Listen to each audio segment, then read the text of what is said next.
Hello everyone, स्वागत है आप सभी का आपके अपने यूट्यूब चैनल में जिसका नाम है बायोलॉजी कॉन्सेप्ट और मैं हूं सुरभि माथुर। और बच्चों, आज मैं लेकर आई हूं सेल बायोलॉजी से रिलेटेड कुछ इंपॉर्टेंट क्वेश्चन जो क्लास 11th और नीट दोनों के लिए बहुत ज्यादा इंपॉर्टेंट है। इनमें से कुछ पीवाईक्यूज हैं और कुछ जो है वो क्वेश्चंस मैंने बनाए हैं। ये सॉल्व करते हैं इन क्वेश्चंस को। क्वेश्चन नंबर 1 है, the DNA present in chloroplast is. बच्चों, क्लोरोप्लास्ट में जो डीएनए होता है वो होता है सर्कुलर और डबल स्ट्रैंडेड, तो सही जवाब होगा ऑप्शन बी। क्वेश्चन नंबर 2 है, given below are two statement. Statement 1 कह रहा है mitochondria and chloroplast both are double membrane bound organelles. Statement second कह रहा है inner membrane of mitochondria is relatively less permeable as compared to chloroplast. In the light of above statement, choose the most appropriate answer from the options given below. तो बच्चों, इसमें से जो दोनों हैं यानी माइटोकॉन्ड्रिया और क्लोरोप्लास्ट जो दोनों हैं वो डबल मेम्ब्रेन बाउंड ऑर्गेनल है, ये बिल्कुल सही है। और सेकंड स्टेटमेंट भी सही है कि माइटोकॉन्ड्रिया की जो इनर मेम्ब्रेन होती है वो रिलेटिवली लेस परमेबल होती है एज कंपेयर टू क्लोरोप्लास्ट। तो option A is the right answer. Question number 3 है, match the list first with list second. A है क्रिस्टी। अब क्रिस्टी बच्चों किसको बोलते हैं, जो इन फोल्डिंग्स है माइटोकॉन्ड्रिया। तो ए में आप 3 ढूंढो, ए में 3 हमें यहाँ पे मिल रहा है। तो अब जैसे तो मेरे जैसा तो आगे बढ़ जाएगा सीधे सी पे टिक करके, लेकिन फिर भी मैं आपको बता देती हूँ क्या होते हैं। थाइलेकोइड्स आपको कहाँ मिलेंगे, थाइलेकोइड्स होते हैं flattened membranous sacs in stroma of plastids. फिर centromere, primary construction in chromosome. और सिस्टर्नी क्या होती है, डिस्क शेप सेक्स होती है गोल्जी एपरेटस में। तो option C is the right answer. Question number 4 है, when the centromere is situated in the middle of the two equal arms of chromosomes, the chromosome is referred to as। जब centromere जो है वो centre में होता है chromosome में, तो इस तरह के क्रोमोसोम को हम कहते हैं मेटासेंट्रिक क्रोमोसोम। क्वेश्चन नंबर 5 है, mitochondria and chloroplast are. First statement कहता है सेमी ऑटोनोमस ऑर्गेनल, बिल्कुल सही बात है। और सेमी ऑटोनोमस क्यों कहते हैं, इसलिए कहते हैं क्योंकि इसमें डीएनए भी प्रेजेंट होता है, तो इसलिए रेप्लिकेशन कर सकता है, सर्कुलर डबल स्टैंडर्ड डीएनए होता है। और राइबोसोम्स प्रेजेंट होते हैं जिसकी वजह से ये प्रोटीन सिंथेसिस कर सकते हैं। तो इसीलिए सेमी ऑटोनोमस ऑर्गेनल है, ये स्टेटमेंट बिल्कुल सही है। ऑप्शन सेकंड है, ऑप्शन नहीं स्टेटमेंट सेकंड है, formed by division of pre-existing organelles and they contain DNA but lack protein synthesis machinery। बच्चों, ये जो बात इन्होंने कह दी ना, लैक प्रोटीन सिंथेसिस मशीनरी, ये बात बिल्कुल गलत है। ये इसीलिए स्टेटमेंट फर्स्ट सही है लेकिन सेकंड फॉल्स है। तो यहाँ पर ऑप्शन सी आएगा। यहाँ पर एक गलती हो गई है, बी और सी इंटरचेंज हो गए हैं, तो मैं यहाँ बी लिख रही हूँ और ये यहाँ पे सी हो गया। मैं सही आंसर भी लिख देती हूँ, ऑप्शन सी, ऑप्शन सी। अब मूव करते हैं नेक्स्ट क्वेश्चन पर। A cell organelle containing hydrolytic enzyme. Hydrolytic enzyme जो बच्चों होते हैं वो आपको मिलेंगे लाइसोसोम्स में। तो option A is the right answer. फिर हम मूव करते हैं क्वेश्चन नंबर 7 पर। DNA is not present in ribosome, nucleus, mitochondria, chloroplast. बच्चों, डीएनए जो है वो राइबोसोम में प्रेजेंट नहीं होते, लेकिन न्यूक्लियस, माइटोकॉन्ड्रिया, क्लोरोप्लास्ट तीनों में प्रेजेंट होते हैं। तो option A is the right answer. Question number 8 है, which one of the following organism is not an example of eukaryotic cell. Eukaryotic cell का एग्जांपल कौन सा नहीं है।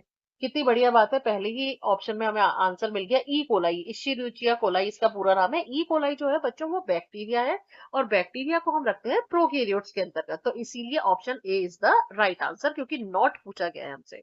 क्वेश्चन नंबर 9 है, inner membrane are known as convolutions of a mitochondria. जो mitochondria की जो इनर मेम्ब्रेन, जिसमें कि कुछ फिंगर लाइक प्रोजेक्शंस जो हमको दिखते हैं, इनर मेम्ब्रेन इस तरीके से होती है, तो वो स्ट्रक्चर क्या कहलाते हैं, क्रिस्टी। तो option D is the right answer. Question number 10 है, mitochondrial cristae are sites of. बच्चों, जो क्रिस्टी होते हैं माइटोकॉन्ड्रिया के, उसमें जो रिएक्शन होती है वो कहलाती है रेडॉक्स रिएक्शन, या जिसको हम कहते हैं ऑक्सीडेशन रिडक्शन रिएक्शन। तो option D is the right answer. Question number 11 है, which of the following is absent in plant cell. Cell wall, plastid, centrioles या लार्ज सेंट्रल वैक्यूल्स। तो बच्चों, प्लांट सेल में सेल वॉल भी मिलती है, plastid भी मिलते हैं, वैक्यूल भी मिलती है, लेकिन नहीं मिलते तो क्या नहीं मिलते, सेंट्रियोल। तो option C is the right answer, centriole absent होते हैं प्लांट सेल में। क्वेश्चन नंबर 12 है, match list first with list second and select the correct answer from code given below the list. अब देखो, न्यूक्लियस है तो nucleus में क्या होगा, डीएनए का सिंथेसिस सबको पता है। तो ए में आप 4 ढूंढ लो, ए में 4, सी ऑप्शन में मिल रहा है, लेकिन मैं बाकी भी आपको बता रही हूँ। माइटोकॉन्ड्रिया, माइटोकॉन्ड्रिया जो है वो रेस्पिरेशन से रिलेटेड है, क्लोरोप्लास्ट है वो फोटोसिंथेसिस से रिलेटेड है, और राइबोसोम जो है वो क्या करते हैं, प्रोटीन का सिंथेसिस करने का काम करते हैं। तो इसीलिए option C is the right answer.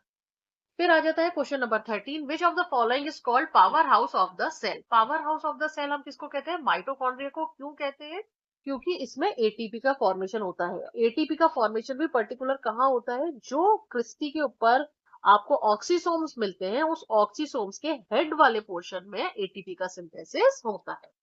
Question number 14 पर मूव करते हैं, which one of the following element is situated in pyrrole ring of chlorophyll A. तो बच्चों क्लोरोफिल ए की जो पायरोल रिंग होती है उसमें आपको मिलता है मैग्नीशियम एलिमेंट।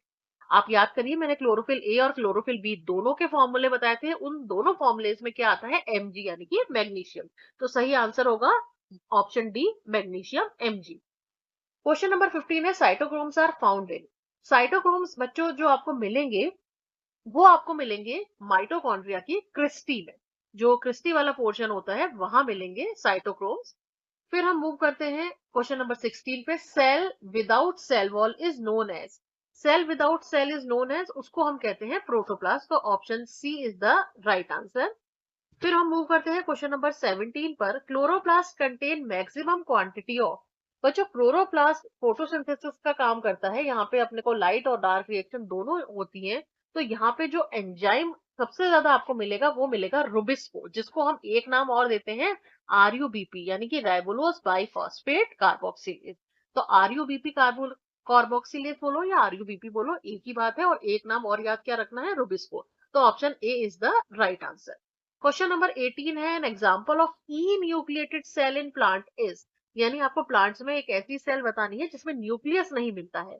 तो पैरेनकाइमेटस सेल्स, मेरिस्टेमेटिक सेल्स और ट्रेकीज, तीनों में न्यूक्लियस मिलता है। नहीं मिलता है तो किसमें, फ्लोएम की जो सीव ट्यूब सेल होती है, मैच्योर सीव ट्यूब जो सेल होती है, उसमें आपको न्यूक्लियस देखने को नहीं मिलेगा। तो option D is the right answer.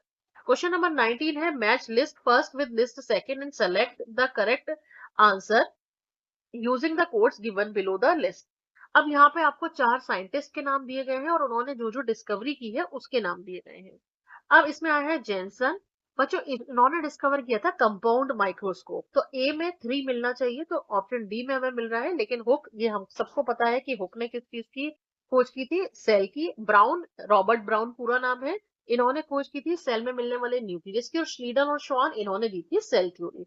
तो ऑप्शन डी में हमें सारी चीजें सही है, तो option D is the right answer. Question number 20 है, membrane around vacuole is called. बहुत इंपॉर्टेंट क्वेश्चन है बच्चों, वैक्यूल की जो मेम्ब्रेन है वो क्या कहलाती है, टोनोप्लास्ट। तो option B is the right answer. Question number 21 है, which one of the following enzyme is characteristically present in the lysosome. बच्चों लाइसोसोम, इसको हम कहते हैं सुसाइडल बैग्स भी हम कहते हैं। तो इसमें मिलते हैं एसिड हाइड्रोलिसिस। तो option C is the right answer.